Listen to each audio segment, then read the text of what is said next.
अभी जो Agni prime missile का लॉन्च करा गया है वो ट्रेन से किया गया, ठीक है। वो अपने में ही एक इंपॉर्टेंट बात हो जाती है क्योंकि हम कुछ इंपॉर्टेंट कंट्रीज की लिस्ट में इंक्लूड हो जाते हैं। यूएस है, चाइना है, रशिया है और प्रोबेबली नॉर्थ कोरिया भी एक ऐसी कंट्री है जिन्होंने अपनी कोई मिसाइल टेस्ट करी है फ्रॉम द ट्रेन। आपने सुना होगा कि किसी स्पेसिफिक लोकेशन से टेस्टिंग करी गई किसी एबीसीडी मिसाइल की, पर ये ट्रेन से टेस्टिंग हुई है। ये देखो नीचे ट्रेन है और यहाँ पे कैनिस्टर लगा था। कैनिस्टर क्या होता है? एक सील्ड ट्यूब होती है जिसके अंदर क्या रखी जाती है? मिसाइल रखी जाती है, तो कैनिस्टर बोल देते हैं। सील्ड ट्यूब क्यों लगानी जरूरी थी? डायरेक्टली मिसाइल आप लॉन्च कर देते। तो साइड में मॉइस्चर होता है, एयर होता है, उससे जो अंदर फ्यूल रखा होता है, क्योंकि फ्यूल इसका कैसा आपको मिलेगा? सॉलिड प्रोपेलेंट मिलेगा, यानी कि मेटालिक चीजों का यूज करके ये फ्यूल बनाया जाता है। और जैसे ये मेटल रिएक्ट करते हैं मॉइस्चर के साथ, कई बार फ्यूल अच्छे से कंबस्टिबल नहीं हो पाता, जिसकी वजह से हमारी मिसाइल डिस्ट्रॉय हो जाती है, इनडायरेक्टली हमारे पैसे भी डिस्ट्रॉय हो जाते हैं। तो हमेशा लगाया जाता है बाहर से कैनिस्टर, एक सील ट्यूब जो प्रोटेक्ट करता है इसको फ्रॉम द एनवायरमेंट, हवा से बचा रहा है, मॉइस्चर से बचा रहा है। अब ये जो अग्नि प्राइम मिसाइल है, ऐसा नहीं है कि पहली बार इसकी टेस्टिंग हमने करी है, ये 2021 में टेस्ट हो चुकी थी। और 2022 का जो प्री का पेपर आया था उसमें बढ़िया सवाल भी पूछा था। अब वहां पे पूछा था कि ये मीडियम रेंज की है, बैलिस्टिक है या क्रूज मिसाइल है। तो ये कुछ टर्मिनोलॉजीज हैं जो आपको पहले ही पता होने चाहिए। अब देखो ये आपको क्या लगता है कौन सी है? पक्की बात? ये बैलिस्टिक मिसाइल है। हाँ, जैसे ये आपका ऑर्बिट नहीं बोलेंगे उसको, एंडोस्फेयर वर्ड यूज करते हैं, एटमॉस्फेयर को लीव करके जाती है।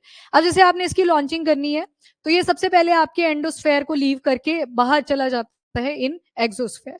अब एक्सोस्फेयर से दोबारा से वापस आता है, री एंटर करता है और जाके अपने टारगेट को हिट कर देता है। सेम आपकी आती है दूसरी तरफ क्रूज मिसाइल। ये अर्थ के अगेन आपने यहाँ पे रखा, पर ये पैरेलल चलेगी और अपने टारगेट को हिट कर देगी। ये इसका जो मोबिलिटी है that is parallel to earth. ये आ गई क्रूज मिसाइल। पर यहाँ पे अग्नि प्राइम मिसाइल के बारे में जो आपने पढ़ा दैट इज बैलिस्टिक मिसाइल। तो यही सवाल आपसे प्री के यूपीएससी में पूछा था। ये जितनी भी मिसाइल्स होती हैं, जैसे MIRV टेक्नोलॉजी भी अभी तक क्वेश्चन नहीं आया, उस पर पूछा जा सकता है, पर अग्नि पी के अंदर MIRV टेक्नोलॉजी नहीं है। इंडिपेंडेंट री एंट्री व्हीकल, वो अग्नि 5 मिसाइल का फीचर था। जो स्टेटमेंट आपको देखने को मिलेगी वो MIRV के साथ एसोसिएट करके जाएगी कि रिसेंटली आपने सुना होगा अग्नि प्राइम का हमने एक टेस्ट करा है from the train. Train word भी यूज करा जा सकता है या फिर मोबाइल लॉन्च व्हीकल, कि जो व्हीकल था वो आगे आगे चलता जा रहा था, आपने साथ में टेस्टिंग कंडक्ट कर दी। तो इस तरह से भी क्वेश्चन बन सकता है। अब स्टेटमेंट दे देगा कि इसके अंदर MIRV टेक्नोलॉजी है, वो स्टेटमेंट बिल्कुल हो जाएगी गलत, क्योंकि अग्नि 5 के अंदर आपकी ये वाली टेक्नोलॉजी मिलेगी। तो सबसे पहले आपने एक प्रोग्राम सुना होगा, integrated guided missile development program. Start किया था डॉक्टर APJ अब्दुल कलाम जी ने। टाइम पीरियड था 1980 टू 1981। इतनी इंपॉर्टेंट पर्सनालिटी है ये, इन्होंने स्पेस टेक में भी अपनी कंट्रीब्यूशन दी है। विक्रम साराभाई जी इनके सीनियर हुआ करते थे, उनके अंडर काम किया था। बाद में स्पेस टेक के अंदर काम करते करते इनको पता चलता है कि डिफेंस टेक में भी काम करना पड़ेगा, हमारे अपने मिसाइल्स हैं ही नहीं, हमको इंडिजिनियसली डेवलप करने पड़ेंगे। तभी इन्होंने ये वाला प्रोजेक्ट शुरू करा था, integrated guided missile development program. अब इसके अंडर इन्होंने बोला कि हम पटनाई बनाएंगे। पटनाई का मतलब है मल्टीपल मिसाइल्स थी जो हमको यहाँ पे बनानी थी। मैं पटनाई इसलिए बोलती हूँ बिकॉज लास्ट में आपको अग्नि सेपरेट करनी है, ये याद रह जाएगा। तो पी से था पृथ्वी, सबसे पहले पृथ्वी आया, देन आकाश, आकाश के बाद त्रिशूल, देन नाग, एंटी टैंक मिसाइल थी ये नाग। और यहाँ पे नाग के अब तो 3.0 वर्जन आ चुके हैं, थर्ड जनरेशन पे हम पहुंच चुके हैं नाग के केस में। एंड यहाँ पे आएगा अग्नि। अब देखो ये सारी सीरीज की हमने टेस्टिंग करना शुरू करी, बाकी हम साइंस एंड टेक्नोलॉजी की जब क्लासेस होंगी उस टाइम पे इनकी रेंजेस देखेंगे। ये वाली जो 4 थी इनको तो रख दिया integrated guided missile development program के ही तहत। पर जो अग्नि थी उसमें हमने डिसाइड किया था कि हम न्यूक्लियर वॉरहेड्स भी टेस्ट करेंगे। ये कन्वेंशनल मेथड थे, यहाँ पे न्यूक्लियर वॉरहेड की भी टेस्टिंग करने की ट्राई कर रहे थे। जब अग्नि मिसाइल को हमने टेस्ट करना शुरू करा फ्रॉम अग्नि 1 2 3 4 5, अग्नि 1 पे हमने रियलाइजेशन करी कि इस सीरीज को तो अलग से बना देना चाहिए, क्योंकि ये न्यूक्लियर डेटरेंस के लिए यूज करा जाएगा। इंडिया की पॉलिसी के हिसाब से हम कभी भी न्यूक्लियर वेपन को पहले यूज नहीं करेंगे। अब 1998 में पोखरण 2 हो चुका था, हम न्यूक्लियर वेपन स्टेट बन चुके थे, तो इसी वजह से अग्नि सीरीज जो थी इसको हमने कर दिया separate from the integrated guided missile development program. 1989 में इसकी लॉन्चिंग हमने शुरू कर दी थी। अब ये जो अग्नि मिसाइल्स हैं इसमें भी मल्टीपल मिसाइल आई, जैसे आज आप सुनोगे अग्नि 1 का, कुछ अग्नि 1 के फीचर आपको अग्नि प्राइम के अंदर मिलते हैं। देन अग्नि 2 का कोई जिक्र नहीं सुनोगे, देन अग्नि 3 का, आज के केस में बोल रही हूँ, वैसे तो सुनोगे, अग्नि प्राइम के केस में नहीं सुनोगे। फिर आपकी आएगी अग्नि 4, देन अग्नि 5, और फिर आई थी आपकी अग्नि प्राइम, पी प्राइम। और जो 6 है ना, 6 वाली अभी बन रही है, अंडर डेवलपमेंट, अंडर डेवलपमेंट, ये चल रहा है इसके ऊपर काम, अभी इसके बारे में आप नहीं सुनते। तो ये जो अग्नि 5 थी, याद रखिएगा, इसके अंदर multiple independent re entry vehicle हमने ऐड करे हैं। वो जो पीछे मैंने कैनिस्टर बनाया था, एक सील ट्यूब, इसके अंदर अब आपको एक मिसाइल मिलेगी, पर उसके अंदर छोटे छोटे बहुत सारे वॉर हेड्स होंगे। तो जब ये कैनिस्टर ओपन करेगा, ये मिसाइल यहां से लॉन्च होगी, तो अपने टारगेट पे, अब देखो मान लो कोई टारगेट है जो कि मोबाइल है नेचर में, एक जगह से दूसरी जगह पे चल रहा है, अब आपके पास जो वॉर हेड है वो भी मल्टीपल है। जैसे ये ओपन करेगी मिसाइल यहाँ पे अटैक करने के लिए, तो मल्टीपल वॉर हेड इससे निकल के आएंगे। जब मल्टीपल वॉर हेड निकलेंगे तो जो प्रोबेबिलिटी रहेगी अटैक करने की वो भी बढ़ जाएगी। तो ये MIRV टेक्नोलॉजी कौन से वाली अग्नि के अंदर है? तो अग्नि 5, वो प्राइम के अंदर नहीं है। अग्नि प्राइम में सिर्फ एक कैनिस्टर, उसके अंदर एक ही वॉरहेड आपको मिलेगा, क्योंकि ये वाली टेक्नोलॉजी महंगी पड़ जाती है, पर एक होनी भी चाहिए। जैसे ये हमने बनाई, तो जो UNSC के मेंबर्स है, यूनाइटेड नेशन सिक्योरिटी काउंसिल, उसके साथ हमारी भी एंट्री होगी थी, इंडिया की भी एंट्री होगी थी। पर अभी के लिए अग्नि प्राइम की अगर बात करें, तो इसका हमने लॉन्च करा है फ्रॉम द रेल, यानी कि मोबाइल लॉन्चर। अब देखो, मान लो हमारी जितने भी मिसाइल्स हैं, उसको हम किसी एक स्टेशनरी जगह पे रख देते हैं। स्टेशनरी मतलब हमने कोई एरिया ले लिया कि यहाँ पे अपनी सारी मिसाइल्स रखेंगे। कल को किसी ने न्यूक्लियर अटैक कर दिया, वो सारा तो वहीं पे मलबे की फॉर्म में कन्वर्ट हो जाएगा, किसी का धुआं बन जाएगा, खत्म हो गया ना सारा। जो हमारा इंफ्रास्ट्रक्चर था वो भी डैमेज हुआ, प्लस जो उसके ऊपर पैसा लगा था वो तो हुआ ही यहाँ पे डैमेज। मोबाइल लॉन्चेस क्यों इंपॉर्टेंट होते हैं? ट्रेन मूव करती है थ्रू आउट इंडिया। अब एक जगह से दूसरी जगह पे उन मिसाइल को कैरी कर लो। अब ऐसे नहीं है वो मिसाइल ऐसे ऊपर को निकली रहेगी, वो बेंड कर जाती है, फोल्ड हो जाती है, बाद में ओपन होती है जब उनको लॉन्च करना होता है। तो जैसे मान लो ये ट्रक क्या है, सुन लो, ट्रक नहीं, ये ट्रेन मान लो, थोड़ा ज्यूम कर लो, कुछ नहीं होता। ये कैनिस्टर है, कैनिस्टर बेंड फॉर्म में ही रहेगा। टनल्स भी तो हैं पूरे इंडिया लेवल पे, अब टनल्स आएंगी तो ये तो अड़ नहीं जाएगा। तो जब लॉन्च करना होता है तभी ये कैनिस्टर ओपन करे जाते हैं, ठीक है, तभी ये 90 डिग्री का एंगल लेगा और उस टाइम पे आप अटैक करवाओगे इन कैनिस्टर्स के through. Mobile launcher nuclear deterrence के लिए बहुत ज्यादा इंपॉर्टेंट है। इस जगह पे सेफ्टी उतनी ज्यादा नहीं है, इस जगह पे भी आप कुछ ड्रॉबैक्स लेके आ जाओगे कि नहीं हो सकता है ट्रेन पे अटैक कर दिया, पर ट्रेन इज मोबाइल, टनल में भी छुप सकती है, हिडन पॉइंट्स बहुत ज्यादा होते हैं। इसी वजह से ये जो अग्नि प्राइम का टेस्ट था, ये हमारी कंट्री के लिए बहुत ज्यादा इंपॉर्टेंट था। प्लस कंट्रीज के नाम याद रखने हैं, US, रशिया, चाइना, और प्रोबेबली वर्ड यूज करा गया है फॉर नॉर्थ कोरिया। तो उनके साथ अब इंडिया की भी रैंकिंग आ चुकी है, जिन्होंने अपनी टेस्टिंग किसी मिसाइल की ट्रेन से करी है, मोबाइल लॉन्चर। पता नहीं होता ना, इनकी इंफॉर्मेशन उतनी ज्यादा रिवील्ड नहीं है, पब्लिक जितने भी आपके हैंडल्स हैं उनके ऊपर पूरी इंफॉर्मेशन नहीं होती है। वीडियो आती है ना, पता नहीं होता कि कहाँ से लॉन्चिंग करी है, हमारे पास एक्यूरेट डाटा नहीं होता, तभी वर्ड यूज करा गया है प्रोबेबली नॉर्थ कोरिया। लग गया जी पता इतना क्यों ये इंपॉर्टेंट था, न्यूक्लियर डेटरेंस। और हमारी नो फर्स्ट यूज की पॉलिसी है, यानी कि हम सिर्फ डेटरेंस में यूज करेंगे, अगर किसी ने हमारे ऊपर अटैक करा तभी हम अटैक करेंगे। तो नो फर्स्ट यूज पॉलिसी को हम अप्रोच करते हैं। जो पंचशील आपने सुना होगा एक वर्ड, 5 सिद्धांत दिए थे भारत ने कि कैसे हम अपने न्यूक्लियर वेपन्स का यूज करेंगे, क्योंकि हमारे ऊपर भी सैंक्शन लग रहे थे कि ऐसे कैसे तुमने न्यूक्लियर वेपन टेस्ट कर लिया। और वो कंट्री सैंक्शन लगा रही थी जिन्होंने खुद अपने न्यूक्लियर वेपन टेस्ट कर रखे थे, लाइक US था, फ्रांस था, UK था, ये सारी कंट्रीज। NPT जो 1968 के बारे में बात कर रहे हो, इंडिया के कॉन्टेक्स्ट में, इंडिया ने तो साइन ही नहीं करा था, तो हमारे लिए वो मैटर ही नहीं करती। वो साइन भी किसने करी थी जो खुद नहीं मानते? US था, रशिया था, UK, चाइना, फ्रांस था, इन्होंने करी थी। ये बोल रहे थे शांति का प्रस्ताव लेके आते हैं। तब तो फिर नेहरू जी को गालियां पड़ी थी कि जब उन्होंने बात करी थी 1947 में कि शांति का प्रस्ताव लेके आते हैं। पूरे नहीं, 5 कंट्रीज जो आज के यूएनएससी के मेंबर्स हैं, उन सबने लाई थी वो। 5 नेशन थे उसमें इन्वॉल्व, जो 1968 में आई थी। जो आप बोल रहे हो दैट इज INF ट्रीटी, जिसमें से अब US और रशिया दोनों ही विड्रॉ कर चुके हैं। वो अलग है, जो अभी पढ़ा भी था उसके बारे में हमने, INF ट्रीटी, जिसको US और रशिया ने करा था। ये एरी गैरी जगह के ऊपर हम अपने न्यूक्लियर वेपन डिप्लॉय नहीं करेंगे। जैसे प्लेट्स भी पढ़ी थी आपने, पहले इंडाबा वगैरह की ट्रीटीज पढ़ी थी, सेमिनटिस्क भी पढ़ा था, याद है थोड़ा थोड़ा।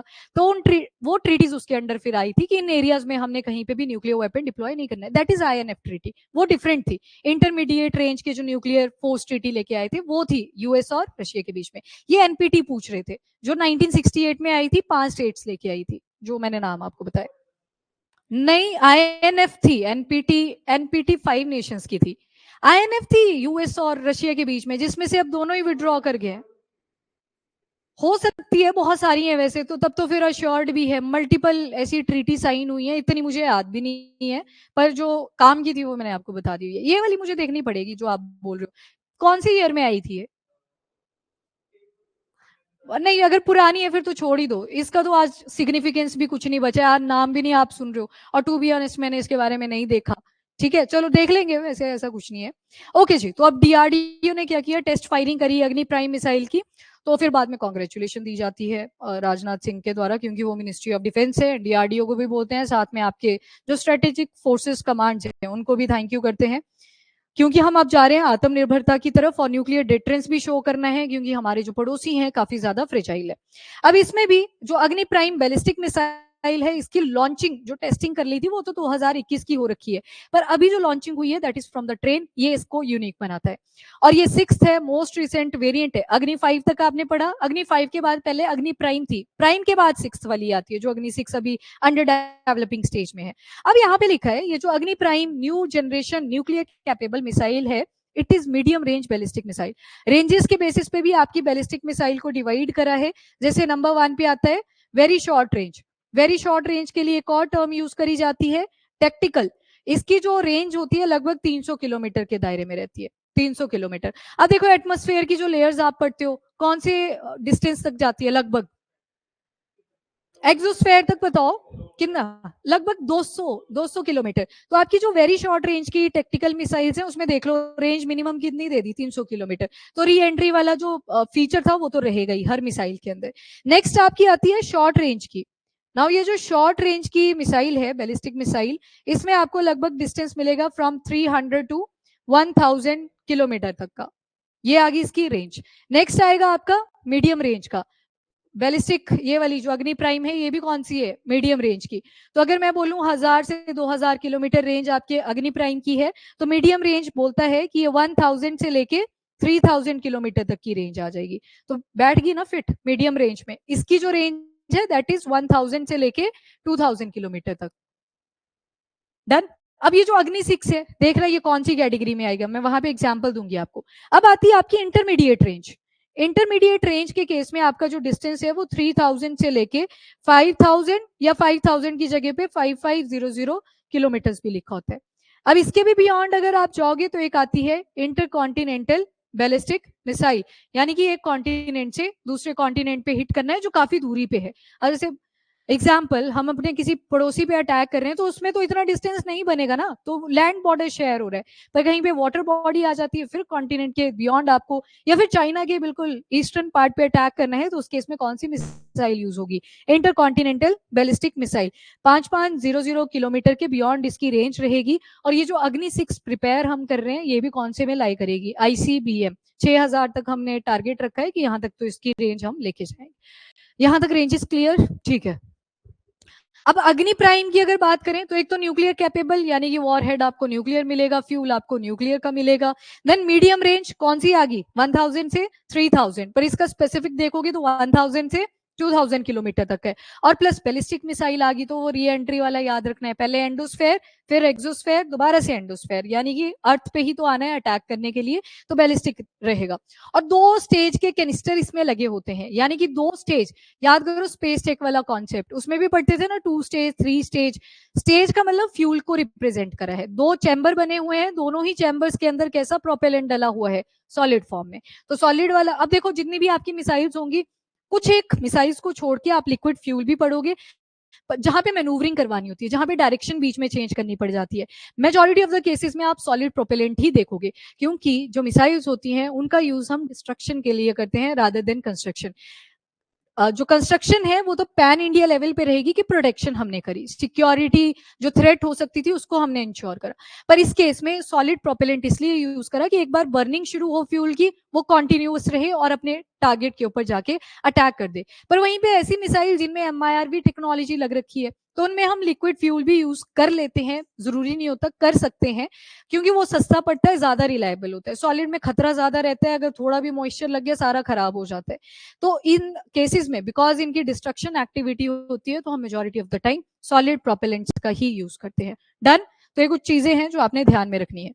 नेक्स्ट इसकी रेंज कितनी है, तो 1000 से 2000 किलोमीटर। कितना ये पेलोड कैरी कर सकता है, वॉर हेड्स आप कितने वजन तक के लगा सकते हो, तो 1000 किलोग्राम्स तक के। बाकी इसके अंदर अपग्रेडेड फॉर्म है, प्रोपल्जन सिस्टम के, कंप्रेसर वगैरह प्रॉपर लगा है, कॉम्पोजिट रॉकेट मोटर इसमें लगी है। कॉम्पोजिट मतलब काफी ज्यादा कॉम्प्लेक्स टेक्निक है जो हमको समझ नहीं आएगी, तो इस वजह से हमने कॉम्पोजिटिव वर्ड यूज करना है। And advanced navigation and guidance system लगा हुआ है। अब इसको ट्रेन से भी लॉन्च करा जा सकता है। जब 2021 में इसका लॉन्च हुआ था तो उस टाइम पे लिखा था it may be launch from train, अब लिख दिया है कि इसको लॉन्च किया जा सकता है फ्रॉम ट्रेन, क्योंकि सक्सेसफुली हमने ट्राई कर लिया है। रोड से भी करेंगे, अभी सुनोगे आप एक टाइम पे कि छोटे वाला मोबाइल लॉन्चर है, वैसे तो यूज करते ही है कैरी करने के लिए, पर लॉन्चिंग डिफरेंट होती है। एंड टारगेट कर सकता है जितने भी एनिमी शिप्स हैं इंडियन ओशन के अंदर भी आपको अटैक करना है, क्योंकि रेंज काफी ज्यादा है, 1000 से 2000 किलोमीटर तक की है, तो उनको भी टारगेट करा जा सकता है। अब देखो, अगर अग्नि प्राइम के मैक नंबर की बात करें, वो ऑफिशियली नहीं बताया गया है। आप मिनिस्ट्री ऑफ डिफेंस ओपन कर लेना, वहां पे कोई मैक नंबर नहीं बताया। तो मैक नंबर वाला जो कॉन्सेप्ट है, अभी बताऊं इसके बारे में या रहने दो? रहने दो, ठीक है। ओके बाकी ये सेकंड स्ट्राइक कैपेबिलिटी हमारी शो करती है कि स्टेशनरी ग्राउंड से तो हमने बहुत सारी टेस्टिंग करी है, अब हमने दूसरी कैपेबिलिटी भी इंप्रूव कर ली है, जो कि मोबाइल लॉन्च प्लेटफॉर्म थे। और इंडिया के न्यूक्लियर डेटरेंस के लिए, यानी कि नो फर्स्ट यूज की जो पॉलिसी है, उसमें ट्रेन का एक इंपॉर्टेंट रोल रहेगा, यानी कि मोबाइल लॉन्चर का एक इंपॉर्टेंट रोल रहेगा। एंड आई थिंक कंट्रीज लिखी थी पीछे, मैंने आपको बता भी दी है, वो आगे लिखी भी है स्लाइड के अंदर। और मिसाइल टेक्नोलॉजी में हम काफी ज्यादा एडवांस कर रहे हैं, सेम सैटेलाइट सर्वेलियंस में भी हम एडवांसमेंट कर रहे हैं। मिलिट्री या फिर किलर टाइप की जो सैटेलाइट्स होती हैं, मिलिट्री से तो पता ही लग रहा है, पर अगर किलर आ जाए तो किलर समझ लेना, ये ऐसी सैटेलाइट होती हैं जो आर्मी के लिए यूज करी जाती है या मिलिट्री पर्पज से यूज करी जाती है। मिलिट्री बोल दिया तो सारे आ गए इसमें, आर्मी भी आ गई, एयरफोर्स भी आ गई और नेवी भी आ गई, तो सारे इंक्लूड हो जाते हैं। बाकी मोबाइल प्लेटफॉर्म आज के टाइम पे काफी ज्यादा पॉपुलर हो चुका है, आप एग्जांपल देखते हो रशिया एंड ऑल। ओके बाकी वही है सारा लिखा हुआ। टनल आपको हाइडिंग प्रोवाइड कर देता है, बड़ी बड़ी टनल्स होती हैं जो रेलवे ट्रैक्स के ऊपर बनी होती है, तो अगर कल को अटैक होता भी है तो छुपने के लिए भी जगह होती है, और आपका जो वेपन था वो भी बच जाता है, तो प्रॉपर्टी लॉस नहीं होता। कॉस्ट इफेक्टिव है। अगर सबमरीन लॉन्च्ड बैलिस्टिक मिसाइल्स की बात करें, वो ज्यादा महंगी पड़ती है अपने को इफ कंपेयर टू द जो लैंड से आप अटैक करवाते हो। तो अगेन रीजन वही है, वहां पे मॉइस्चर कैच करने की कैपेसिटी ज्यादा रहेगी लैंड के कंपैरिजन में, और मेंटेनेंस भी कम लगती है, मेंटेनेंस कॉस्ट भी कम आती है जो आप इन लैंड एरिया से लॉन्च करते हो। बाकी अग्नि प्राइम मिसाइल की बात करें, अग्नि 1 के फीचर आपको इसमें मिलेंगे, जिसमें से रेंज कैरी करी गई है, और ट्राई करा कि इसको और ज्यादा एक्सपांड करें, 2000 किलोमीटर तक हम लेके गए। और जो अग्नि 1 थी उसमें तो 700 से लेके 1000 थी, बाकी इसको 1989 में टेस्ट करा था, जो मैंने आपको पहले बताया था। एक इंपॉर्टेंट लेडी, यस ये भी पूछना था मैंने, जैसे missile man of India doctor APJ Abdul, very good, Tessy Thomas, ये कहाँ पे पढ़ा, पूछा था मैंने? अच्छा मैंने बताया था, ठीक है ठीक है। अब अग्नि प्राइम मिसाइल में पहले जो फीचर ऐड करे वो अग्नि 1 के ऐड करे गए हैं, देन अग्नि नंबर 4 और अग्नि नंबर 5, तो उनके भी कुछ फीचर्स हैं जो ऐड कर दिए गए हैं। डन। अग्नि प्राइम वाला इंपॉर्टेंट है, मेंस में सीधा क्वेश्चन आता है, किसी मिसाइल का नाम पकड़ा दिया जाता है, किसी टेलीस्कोप का नाम पकड़ा दिया जाता है, और आपसे पूछते हैं कि इसके फीचर लिखो। तो ये जो अग्नि प्राइम की टेस्टिंग हुई है, इसके ऊपर आप मेंस का एक आंसर भी लिख सकते हो। एक तो अग्नि प्राइम के खुद के फीचर्स क्या क्या हैं, और ये जो ट्रेन की टेस्टिंग, ट्रेन से टेस्टिंग करी गई है अग्नि प्राइम की, इसकी क्या इंपॉर्टेंस है, क्या सिग्निफिकेंस है, और नंबर 3 किन किन कंट्रीज के साथ हम ऐड हो चुके हैं after launching from the train. ये क्वेश्चन आप मेंस के पर्सपेक्टिव से लिख सकते हो। क्वेश्चन ये था सोनम, इसके एक तो फीचर लिखने हैं आपने अग्नि प्राइम के, दूसरा ये जो ट्रेन से हमने लॉन्च करा है ये क्यों इतना इंपॉर्टेंट है, और चौथा तीसरा यानी कि कौन सी कंट्रीज के लिस्ट में हम इंक्लूड हो चुके हैं, बिकॉज वो डेवलप नेशन आ जाते हैं चाइना को छोड़ के, और नॉर्थ कोरिया तो चलो प्रोबेबल वर्ड यूज करा था, इस वजह से इंपॉर्टेंट है, तो वो चीज ऐड करनी है। सुनो सुनो, जब भी आंसर लिख रहे हो ना, थोड़े इंटरनेशनल एग्जाम्पल ऐड करने की ट्राई करो। कई बार हम ना टॉपर्स की जो शीट्स होते हैं उनको देख लेते हैं, अब वहां पे बहुत ही बेसिक आंसर लिखा होता है, बेशक वो टॉपर लिस्ट में आते भी हैं बाद में, पर वैल्यू एडिशन आपको करनी ही पड़ेगी। आपका टारगेट ये नहीं होना चाहिए कि 15 नंबर का है तो मुझको तो 7 ही नंबर लेने हैं, वो आगे वाली भी अप्रोच लेके चलना पड़ेगा, जरूरी नहीं होता 7 ही नंबर मिलते हैं, 11 भी मिल जाते हैं अगर आपने वैल्यू एडिशन करी है। तो ये वाला पॉइंट वेरी इंपॉर्टेंट, इसको लिखोगे अगर इसके अंदर